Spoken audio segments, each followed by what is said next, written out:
dari huru-hara hari kiamat, lewat di atas sirat dengan selamat, itu hari raya yang membawa kegembiraan. Yang keempat, al-yaumul ladzi yadkhulu fihi al-jannah wa ya'manu minal jahim. Hari di mana dia masuk ke dalam surga dan aman dari siksaan neraka. Hari raya terakhir, al-yaumul ladzi yanzuru fihi ila rabbih. Hari di mana dia bertemu dengan Allah Tuhannya. Itu hari raya terbesar. Masuk surga itu enak, tapi bertemu Allah jauh lebih enak. Sama saja kita masuk istana negara itu nikmat, tapi bertemu presiden jauh lebih nikmat. Mungkin begitu masuk istana negara kita heran, kagum melihat lukisan, melihat dekorasi. Tapi begitu bertemu dengan kepala negara, lupa kita dengan indahnya bangunan istana negara. Mungkin ketika masuk surga kita kagum, begitu luar biasa kenikmatannya. Ketika bertemu dengan Allah, hilang kenikmatan surga, tertutup oleh nikmatnya bertemu Allah. Ma'asyiral muslimin rahimakumullah. Nah, lalu ada satu tradisi di negara kita ini yang disebut acara halal bihalal. Di Arab ini tidak ada. Dan memang halal bihalal itu bahasa Arab yang di Arab sendiri tidak terpakai. Halalun bihalalin artinya saling halal menghalalkan. Maksudnya saling maaf memaafkan. Kemarin saudara tanpa salah saya pukul, haram. Kesempatan ini tolong dihalalkan, artinya tolong dimaafkan. Karena kita bertemu seorang-seorang sulit, datang dari rumah ke rumah pun memakan waktu. Biasanya pun orang mengadakan acara kumpul, entah itu organisasi, entah itu kantor, entah itu keluarga besar, kumpul dalam satu acara yang lazimnya mereka sebut dengan halal bihalal.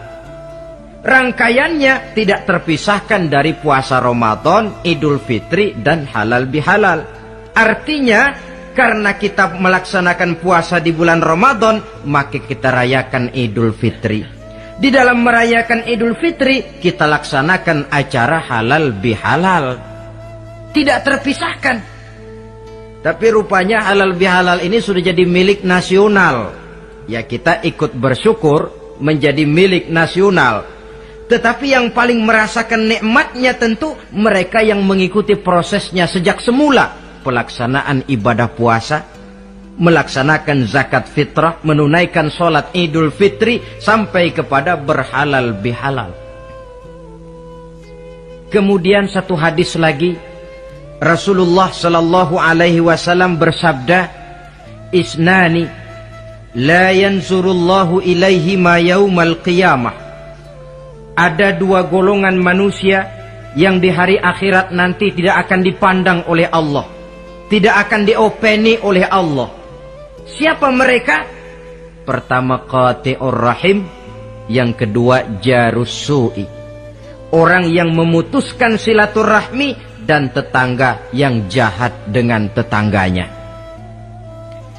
Sebagai uraian penutup, saya ingin mengajak kita semua untuk merenungi firman Allah dalam surah Al-A'la ayat 14 sampai dengan ayat 17. Qad aflaha man tazakka wa dzakara isma rabbih fasalla bal tu'thiruna al-hayata ad-dunya wal akhiratu khairu wa abqa.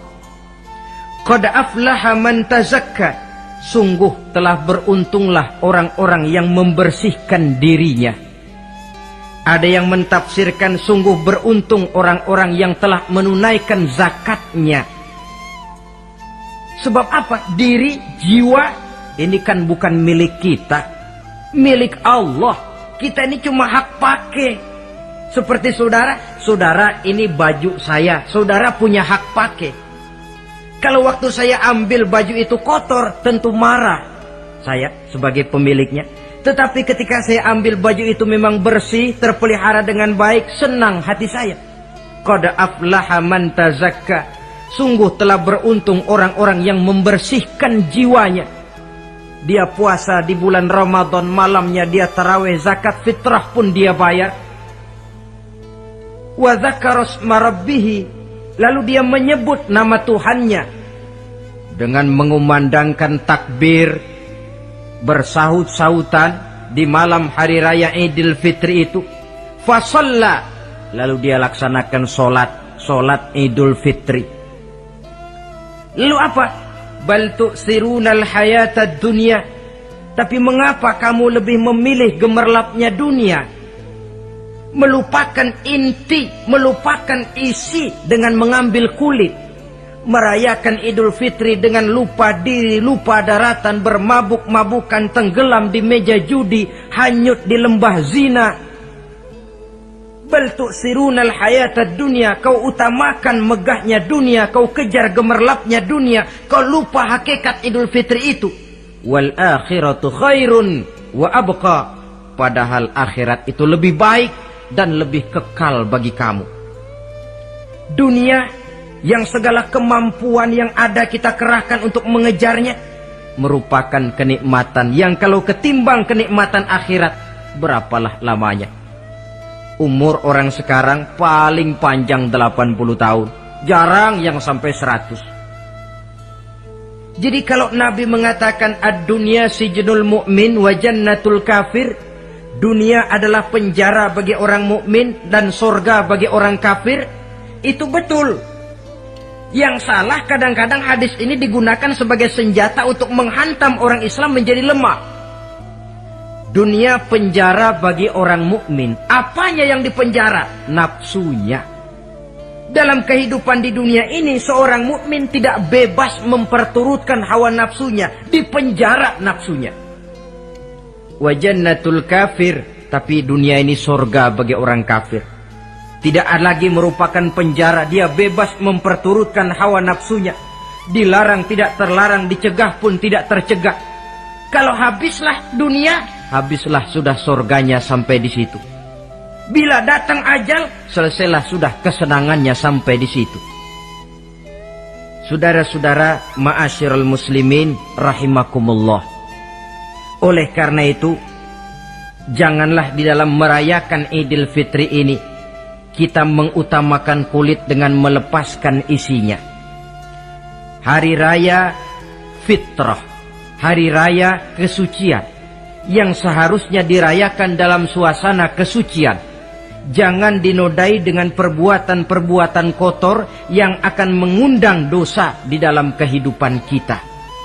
Sehingga 1 bulan latihan di dalam Ramadan ini mewarnai kehidupan kita 11 bulan berikutnya.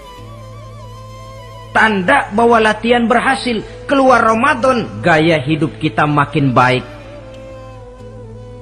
Ada kesinambungan.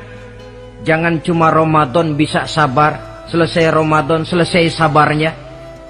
Ramadan rajin ke masjid, selesai Ramadan selesai rajinnya. Ramadan cinta kepada yatim piatu dan fakir miskin, selesai Ramadan malah kejam kepada yatim dan orang-orang miskin. Latihan tidak akan membawa hasil seperti yang diharapkan. Puncaknya, tercapailah tujuan daripada pelaksanaan ibadah puasa, la'allakum tattaqun, agar dengan pelaksanaan ibadah puasa kamu menjadi manusia yang bertakwa kepada Allah. Bukankah di sini harga dan nilai daripada manusia?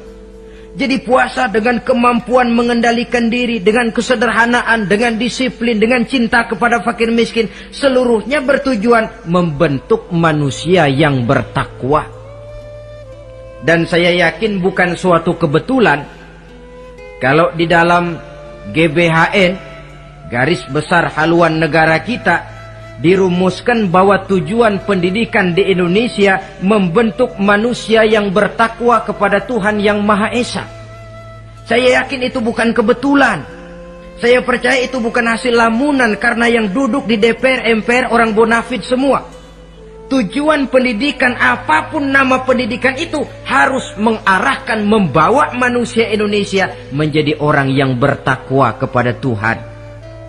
Dan dalam artian kita, takwa itu tidak lain kemampuan melaksanakan segala yang diperintah Allah dan kesanggupan menjauhi segala yang dilarangnya. Ma'asyiral muslimin rahimakumullah.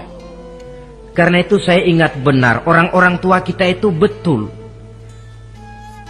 Kalau dia berlebaran, dia bawa anaknya yang kecil-kecil itu ke rumah keluarga, sanak familinya, diperkenalkan.